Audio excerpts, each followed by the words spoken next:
Eu devo variar a maneira como a minha marca fala em cada rede social? Seja muito bem-vindo a mais um Tudo que você sempre quis saber sobre marcas, mas tinha vergonha de perguntar. O programa no qual a gente responde as dúvidas que a gente recebe dos nossos alunos. E hoje a gente está com uma série especial aqui com a nossa convidada, com a nossa professora de identidade verbal, a Cibele da Pedra Palavra, que vai responder algumas das perguntas que a gente recebeu aqui dos nossos alunos. E a pergunta desse episódio é da Jaqueline Castro, de Belo Horizonte. Como manter o tom de voz da marca nas diversas redes sociais sem criar um monstro? E aí eu vou interpretar um pouquinho um complemento aqui, Cibele, que muito aluno me pergunta, puxa, mas tem rede social que é mais formal, como o LinkedIn, outra que é mais casual, como o Instagram, o TikTok ainda mais.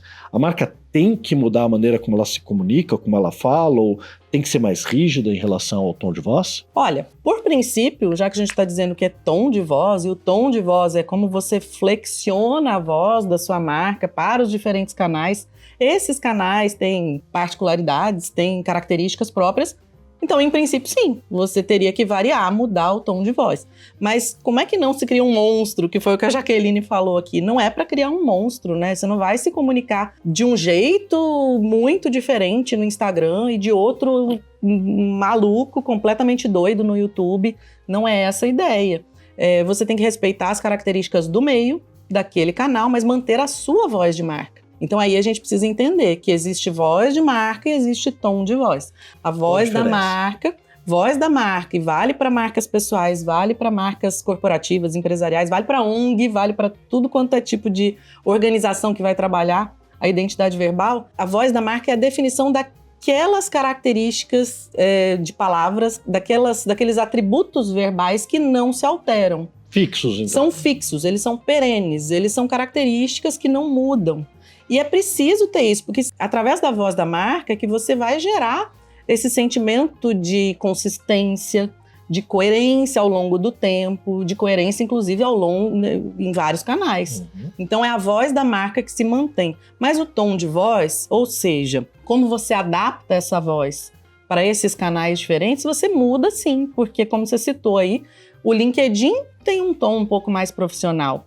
Embora ele também está mudando, a gente tem que ficar sempre atento. As redes mudam, né? As redes mudam, então a gente tem que ficar atento a tudo isso. Atento a esses movimentos. As redes mudam, as pessoas mudam, o mercado muda, a gente muda. Então como é que a gente não vai mudar? A gente precisa se adaptar nesses cenários diferentes, nesses contextos, com essa audiência diferente. A audiência muda. Então tem que adaptar. Eu digo assim, ó, não vai criar um monstro, porque você só vai adaptar aquilo que você é, aquilo que você faz, a forma como você se comunica, a tua personalidade para aquele canal onde você está se expressando. E aí mantendo a mesma essência de marca. Mas caindo para uma questão um pouco mais prática, cada vez é mais comum que os profissionais de branding procurem desenvolver para a marca pessoal corporativa um guia de tom de voz, ou o que seria mais correto, um guia de identidade verbal da marca. O que a gente inclui nesse guia que tem que especificar um pouco mais o que deve ser rígido e o que deve ser um pouco mais flexível, variável? Ou tem algo que em todo guia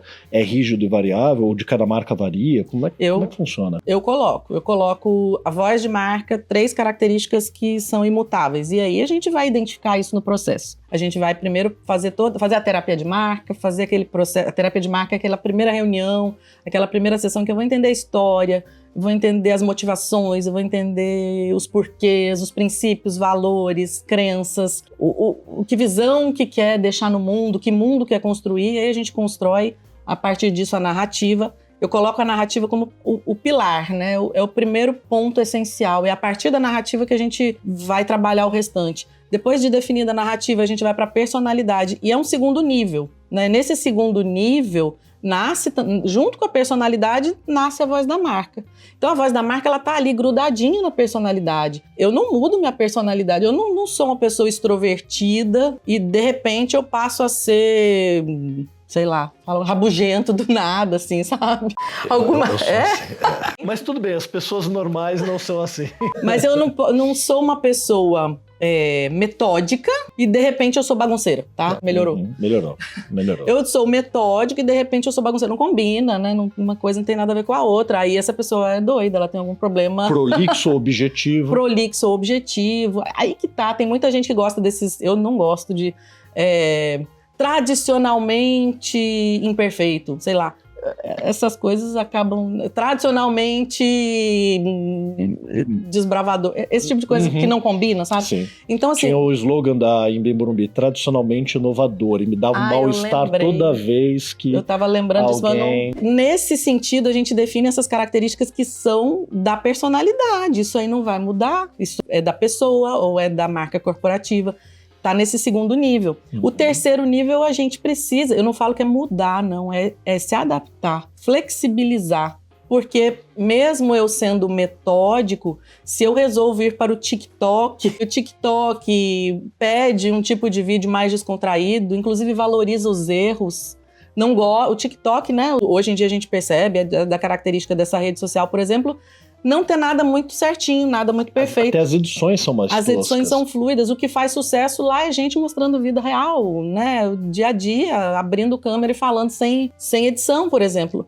Então, sendo metódico, mas eu vou para o TikTok, como é que eu ajusto isso? Eu preciso encontrar um liame ali, um jeito de fazer isso, né? Agora, trazendo tudo isso para a identidade de marca pessoal e vendo que você trabalha no teu curso direcionado para tom de voz, identidade verbal para marca pessoal, uma coisa que eu percebo e eu sinto que facilita em relação a quando a gente vai trabalhar pro corporativo, é que nas entregas inclui, puxa, qual vai ser a bio do Instagram, qual vai ser o conteúdo ali do manifesto, qual vai ser o conteúdo do teu descritivo profissional no LinkedIn. E esse é um hábito que muitas vezes a gente não traz para o universo corporativo. Aliás, quando eu vejo todos os manuais que a gente faz, que outras empresas fazem de identidade verbal, não vem com qual é o pitch de vendas, qual é esse conteúdo. E aí, pelo que eu estou entendendo, quando você leva esse trabalho para as marcas pessoais, o digital é o foco, ele não é um complemento da comunicação corporativa, que é o caso das marcas de empresas.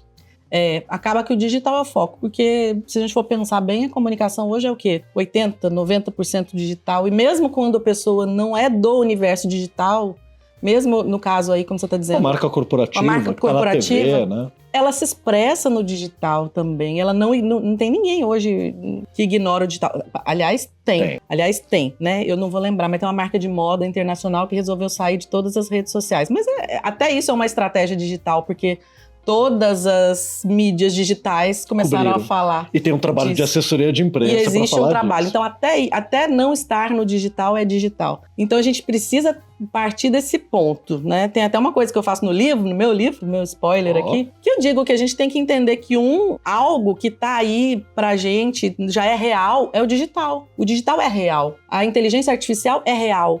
Porque faz parte aqui do nosso dia a dia, a gente não pode desconsiderar. A gente considera não estar lá sabendo que ela existe e que isso vai gerar reflexos. Então sim, o digital acaba sendo o norte. E eu costumo, no meu trabalho, eu entrego tudo prontinho, por quê? Eu entendi que as pessoas, se a gente entrega só a estratégia, fica muito solto para a pessoa, às vezes ela não sabe como materializar. E como começar, né? Não sabe como começar. Mesmo com tudo prontinho, então eu já entrego como que você vai escrever no Instagram, né? Aí a gente relembra a sua voz de marca é tal, seu tom de voz no Instagram é assim. Como que, então dá um exemplo, aí tem um exemplo positivo. Como não fazer? Tem um exemplo negativo. Tem que ser mais didático. Muito didático. Então, eu já deixo pronto uma bio, por exemplo, uma mini bio. Essa mini bio serve para página de captura, eu nem gosto de falar página de captura, página de cadastro, quando é para eventos digitais, página de venda, apresentações. A pessoa vai dar uma palestra, ela já tem uma mini bio pronta para enviar, que está condizente com a narrativa dela, respeita a voz de marca, considera que é uma mini bio, então tem que trazer autoridade, falar da autoridade dela. A gente já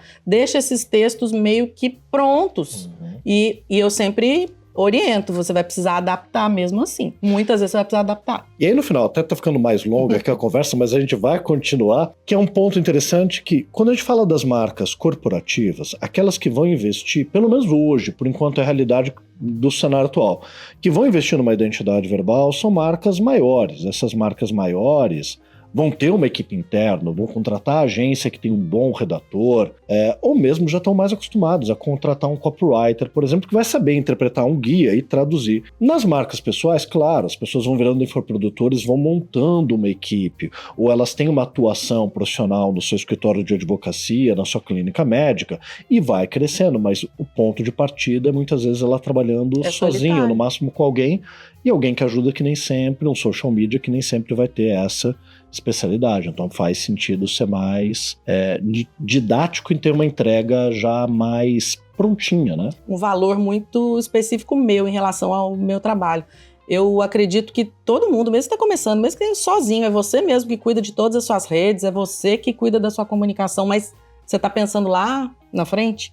Você está olhando para o futuro, onde você quer chegar? Então, vale a pena investir na identidade verbal. Vale a pena investir nesse manual, porque é muito fácil a gente se perder nas demandas do dia a dia. A gente até se esquecer dos nossos diferenciais, de quem a gente é mesmo, e cair nas armadilhas do digital. Essas armadilhas de se comparar demais, de tentar fazer igual o outro, de copiar uma frase aqui, aí sim vira um monstro. Copiar uma frase aqui, copiar uma palavrinha ali que já de um grande player do mercado já usa. Não ter o seu manual próprio. Então o manual não é só para orientar o outro, é sim para orientar o outro, para escrever para você, mas às vezes é para te orientar também. E nesse intervalo garantir essa continuidade, quando você finalmente pode contratar alguém. Exatamente. Perfeito. Então esse foi mais um Tudo que você sempre quis saber sobre marcas, mas tinha vergonha de perguntar. E se você tem uma dúvida, coloca aqui nos comentários que a gente traz essa Bela de novo para responder. E curta, compartilha, porque essa é a maneira que os nossos conteúdos vão chegar. Não só a você com mais frequência, mas alguém que eles também podem. Alguém como você. O algoritmo faz isso. É basicamente isso. Valeu!